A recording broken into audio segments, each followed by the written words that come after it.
जोरा जोरा धोती देबो आ जोरा जोरा कुर्ता रे। जोरा जोरा धोती देबो आ जोरा जोरा कुर्ता रे।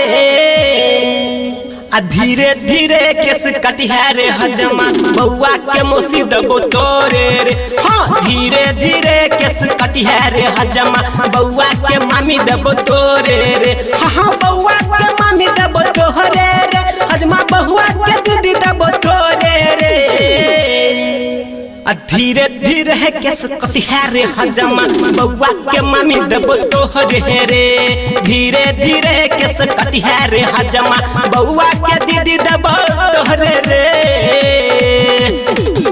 सुमित सतीश रईमा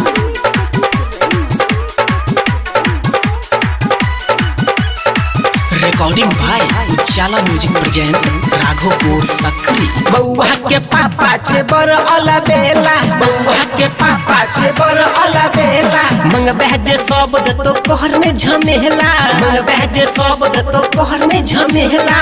सब धन दतो तोहरे रे हजमा सब धन दतो तोरे रे। धीरे धीरे केस कटिया रे हजमा बउआ के मौसी दबो तोरे रे। हाँ धीरे धीरे केस कटिया रे हजमा बउआ के मामी दबो तोरे रे। आखिले मेरे हजमा सुमित सतीश रईमा रिकॉर्डिंग भाई उजाला म्यूजिक प्रेजेंट राघोपुर सकरी। बउआ के दीदी पियर की फराक वाली। बउआ के दीदी पियर की फराक वाली। बउआ के मामी दबो हिप्पी रे कट वाली। बउआ के मामी दबो हिप्पी रे कट वाली। कह छौ अंकित तोहरे रे हजमा कह छौ अंकित तोरे रे। धीरे धीरे केस कटिया रे हजमा बउआ के मौसी दबो तोरे रे।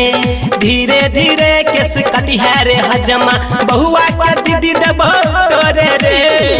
हाँ बउआ के मामी दबो तोरे रे हजमा बउआ के दीदी दबो तोरे रे। धीरे धीरे केस कटिया रे हजमा बउआ के मामी दबो तोरे रे। धीरे धीरे केस कटिया रे हजमा बउआ के दीदी दबो तोरे रे।